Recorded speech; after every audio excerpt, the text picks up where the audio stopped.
Hand washing total প্রসিডিউরটা যদি আপনি complete করেন, স্টেপস শুরু করা থেকে শুরু করে এবং হাত পানি দিয়ে ধোয়া পর্যন্ত 1 মিনিট সময় লেগে যাবে এবং আমরা 1 মিনিটই রিকমেন্ড করি হাত ধোয়ার জন্য। প্রথমে যেটা করতে হবে যে আমাকে হাতে পর্যাপ্ত পরিমাণ সাবান নিতে হবে। সাবানটা নিয়ে হাতে যথেষ্ট পরিমাণ ফেনা তৈরি করতে হবে। যখন আমি দেখবো যে পর্যাপ্ত ফেনা হয়ে গেছে তখনই আমি আসলে স্টেপসগুলো শুরু করব। প্রথমে টোটাল পাম্পটা এক পাশ থেকে 6 বার করে করব। 1 2 3 4 5 6। এরপরে যেটা করব আমার ডরসাম অফ দ্য হ্যান্ড, মানে এই হাতের ডরসাম দিয়ে এই হাতে পাম্প দিয়ে ক্লিন করব। এটা আমাকে করতে হবে একদম রিস্ট থেকে শুরু করে টিপ পর্যন্ত যাব। 1 2 3 4 5 6। এরপরে আবার এই পাম্প দিয়ে এই হাতে ডরসাম ক্লিন করব।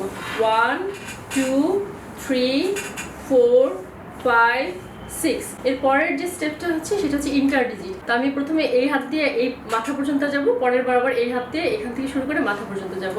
1 2 3 4 5 6।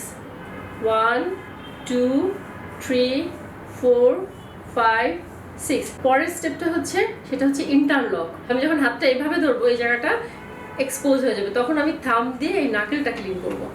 1 2 3 4 5 6। আবার এইভাবে ধরে 1 2 3 4 5 6। এরপরের স্টেপটা এবার হচ্ছে আমি থাম্ব ক্লিন করব। হাতটা এইভাবে ধরে থাম্বটাকে ক্লিন ধরবো আর এই থাম্বটা দিয়ে আমার এই back of the thumb area এই জায়গাটা ক্লিন করব। তার মানে হচ্ছে যে আমার থাম্বও হবে এভাবে আবার এটাও ক্লিন হবে। তাহলে 1 2 3 4 5 6।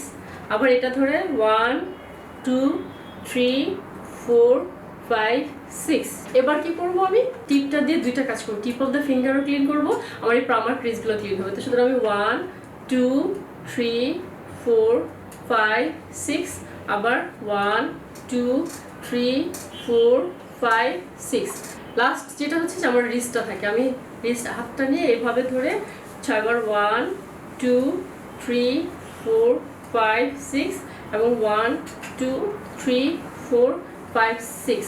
এখন যখন আমার স্টেপসগুলি কমপ্লিট হয়ে গেলো, আমার টোটাল সারফেস এরিয়া আমি যখন এনশিওর করলাম যে এখন ক্লিন, এবার আমি রানিং ওয়াটারে গিয়ে হাতটা ধুবো।